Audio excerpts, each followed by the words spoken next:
Hello everyone, welcome to मीशू जी के study. आज की वीडियो में हम करने वाले हैं इतिहास, भूगोल, राजनीतिक विज्ञान और अर्थशास्त्र के मिक्स्ड क्वेश्चन। सारे क्वेश्चंस बहुत ही इम्पॉर्टेंट हैं, इसलिए वीडियो को अंत तक ज़रूर देखना। तो चलिए फिर आज की वीडियो स्टार्ट करते हैं। आज के क्वेश्चन करते हैं। पहला प्रश्न है, किसे अंतिम महान पेशवा कहा जाता है? ऑप्शन आप लोगों के सामने है। इस प्रश्न का सही उत्तर है ए, माधव राव। अंतिम महान पेशवा कौन था? माधव राव। दोस्तों, हमारा दूसरा प्रश्न है, मुगल साम्राज्य के पतन के समय अवध के स्वायत्त राज्य का संस्थापक निम्नलिखित में से कौन था? इस प्रश्न का सही उत्तर है सी, सआदत खां। तीसरा प्रश्न है, औरंगजेब का मकबरा निम्नलिखित में से कहाँ स्थित है? इस प्रश्न का सही उत्तर है ए, खुलदाबाद में। चौथा प्रश्न है, नए संविधान के साथ भारत अंतर्विरोधों के एक नए युग में प्रवेश करने जा रहा है। राजनीति में हमारे पास समानता होगी और सामाजिक व आर्थिक जीवन में हम आज असमानता की राह पर चलेंगे। उपरोक्त कथन निम्नलिखित में से किसका है? तो ये जो शब्द हैं ये किसने कहे हैं?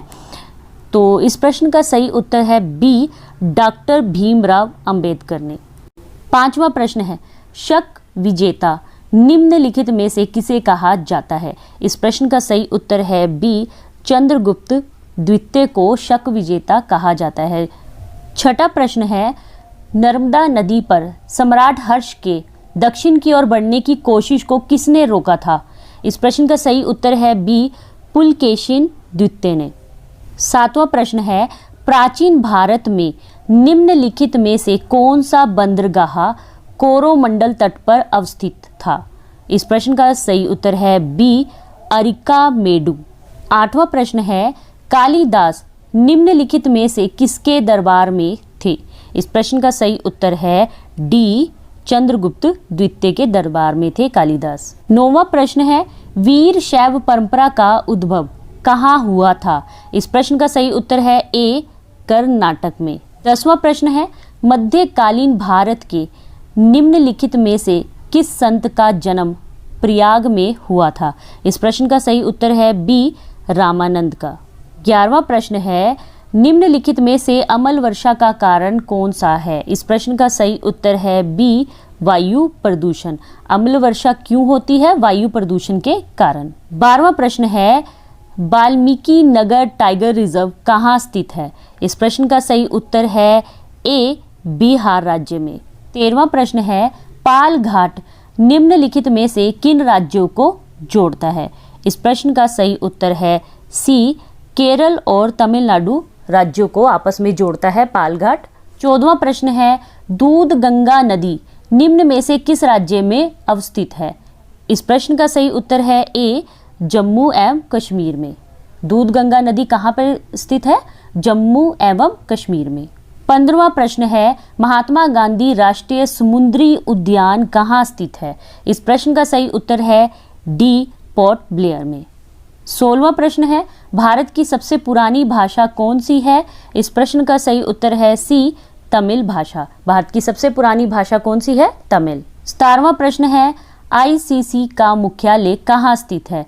इस प्रश्न का सही उत्तर है सी, दुबई संयुक्त अरब अमीरात में। तो फ्रेंड्स, आईसीसी की फुल फॉर्म क्या है? International cricket council.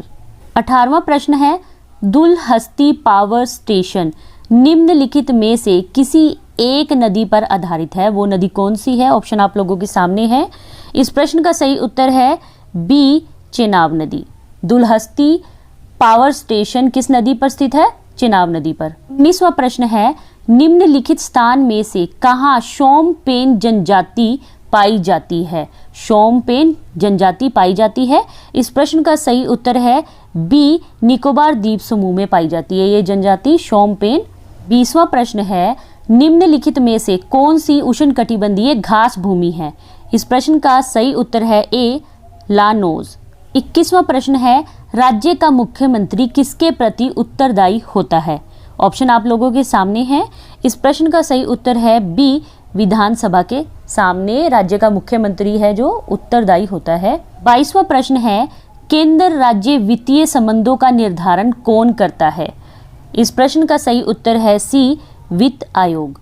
23वां प्रश्न है, निम्नलिखित में से कौन सी भाषा संविधान की 8वीं अनुसूची में नहीं है? क्या पूछा गया है? नहीं है। तो ऑप्शन देख लेते हैं एक बार हम।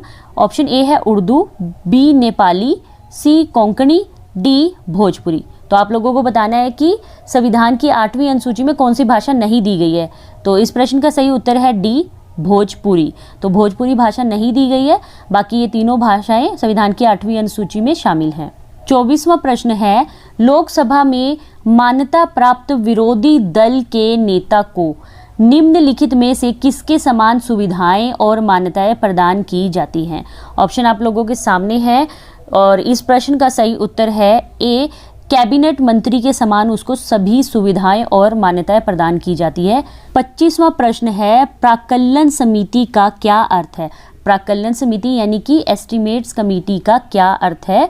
ऑप्शन आप लोगों के सामने है और दोस्तों इस प्रश्न का सही उत्तर है डी। उपरोक्त बी और सी दोनों सही है, यानी कि बी भी सही है, सी भी सही है। एक बार पढ़ लेते हैं। बी क्या कहता है कि देश की आर्थिक स्थिति पर संसद में आर्थिक सर्वेक्षण प्रस्तुत करना, और सी क्या कहता है, संसद में प्राक्कलनों के प्रस्तुत करने के प्रारूप के विषय पर सिफारिश करना। तो प्राक्कलन समिति का ये अर्थ है और इस प्रश्न का सही उत्तर हुआ डी। 26वां प्रश्न है, किस अनुच्छेद के तहत संसद को नागरिकता के संबंध में कानून बनाने का अधिकार प्रदान किया गया है? इस प्रश्न का सही उत्तर है डी, अनुच्छेद 11 में। 27वां प्रश्न है, संसद के किस सदन को प्रतिनिधि सभा भी कहा जाता है? इस प्रश्न का सही उत्तर है ए, लोकसभा को। 28वां प्रश्न है, भारतीय संविधान के अनुच्छेद 1 में घोषणा की गई है कि इंडिया अर्थात भारत है। तो क्या है? इस प्रश्न का सही उत्तर है ए, राज्यों का संघ है। अनुच्छेद 1 में क्या कहा गया है कि भारत यानी कि इंडिया राज्यों का संघ है। 29वां प्रश्न है, भारतीय संविधान का कौन सा लक्षण आयरिश संविधान से अनुप्रेरित है? आयरिश संविधान यानी कि आयरलैंड के संविधान से लिया गया है। तो इस प्रश्न का सही उत्तर है सी, नीति निर्देश सिद्धांत आयरलैंड के संविधान से लिए गए हैं। प्रश्न नंबर 30 है, निम्न में से कौन सी एक समिति ने नागरिकों के लिए मूल कर्तव्यों को 1976 में सम्मिलित करने की अनुशंसा की थी? तो इस प्रश्न का सही उत्तर है डी, स्वर्ण सिंह समिति ने। तो फ्रेंड्स, जब हमारे देश में संविधान बनकर तैयार हुआ था तो उस समय मूल संविधान में मूल कर्तव्यों को शामिल नहीं किया गया था, लेकिन बाद में 1976 में स्वर्ण सिंह समिति की अनुशंसा पर मूल कर्तव्यों को भी संविधान में सम्मिलित किया गया। 31वां प्रश्न है, हरा सोना किसे कहा जाता है? तो दोस्तों इस प्रश्न का सही उत्तर है सी, चाय को। 32वां प्रश्न है, भारत में सर्वाधिक रोजगार प्रदान करने वाला उद्योग कौन सा है? इस प्रश्न का सही उत्तर है बी, सूती वस्त्र उद्योग सबसे अधिक रोजगार प्रदान करता है। 33वां प्रश्न है, वैश्वीकरण क्या है? ऑप्शन आप लोगों के सामने है। इस प्रश्न का सही उत्तर है सी, विभिन्न देशों के बीच परस्पर संबंध और तीव्र एकीकरण को वैश्वीकरण कहते हैं। 34वां प्रश्न है, हरित क्रांति में निम्नलिखित में से क्या सम्मिलित है? तो ऑप्शन आप लोगों के सामने है, एक बार ऑप्शन पढ़ लेते हैं हम।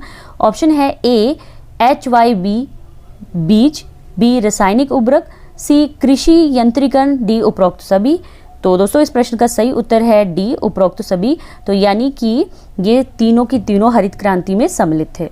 35वां प्रश्न है, दूसरी हरित क्रांति का नारा किसने दिया था?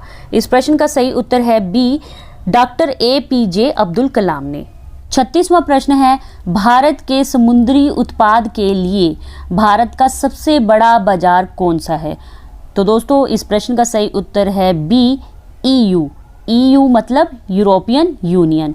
भारत के समुद्री उत्पाद के लिए भारत का सबसे बड़ा बाजार कौन सा है? European union. तो फ्रेंड्स, यूरोपियन यूनियन में यूरोप के 27 देश आते हैं जिनके साथ भारत का व्यापार होता है। 37वां प्रश्न है, पर्यटन से उत्पन्न आय को निम्नलिखित में से किसमें रखा जा सकता है? पर्यटन क्या होता है? टूरिज्म से जो हमें आय होती है उसे किसमें रखा जा सकता है? तो इस प्रश्न का सही उत्तर है बी, अदृश्य निर्यात में। 38वां प्रश्न है, राष्ट्रीय लघु बचत निधि निम्नलिखित में से किसका भाग है? इस प्रश्न का सही उत्तर है सी, भारत का सार्वजनिक खाता ये राष्ट्रीय लघु बचत निधि का भाग है। 39वां प्रश्न है, प्रत्यक्ष कर कोड निम्नलिखित में से किससे संबंधित है? इस प्रश्न का सही उत्तर है ए, आयकर से। 40वां प्रश्न है, निम्नलिखित में से किसने ग्रोथ एंड फाइनेंस नामक पुस्तक लिखी थी? तो दोस्तों इस प्रश्न का सही उत्तर है सी रंगराजन ने ग्रोथ एंड फाइनेंस नामक पुस्तक लिखी थी। तो लीजिए फ्रेंड, ये थे आज के टॉप 40 क्वेश्चन। हमने इतिहास, भूगोल, राजनीतिक विज्ञान और अर्थशास्त्र के प्रश्नों को इस वीडियो में किया है। आशा करती हूँ कि आप लोगों को प्रश्न अच्छे लगे होंगे। अगर आप लोगों को प्रश्न अच्छे लगे हैं तो प्लीज़ मुझे कमेंट करके फीडबैक ज़रूर दीजिए। वीडियो को लाइक करना भी मत भूलिए। कोई भी आपका फ्रेंड या रिश्तेदार या भाई बहन गवर्नमेंट जॉब की प्रिपरेशन कर रहा है तो उनके साथ ये वीडियो ज़रूर शेयर कीजिए, उनके लिए भी ये बेनिफिशियल होगी ये वीडियो।